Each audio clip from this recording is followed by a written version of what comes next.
অনেক অনেক ধন্যবাদ ও কৃতজ্ঞতা প্রকাশ করছি প্রিয় কবি শিলা প্রামাণিকের প্রতি।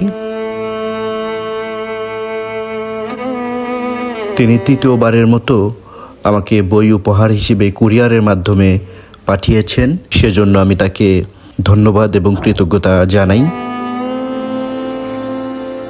এবারে 2026 সালে বই প্রকাশ করেছেন বয়ে চলা মাধবী সময়, যেটি অসংখ্য কবিতা রয়েছে এবং প্রত্যেকটা কবিতা মাইন্ড ব্লোয়িং।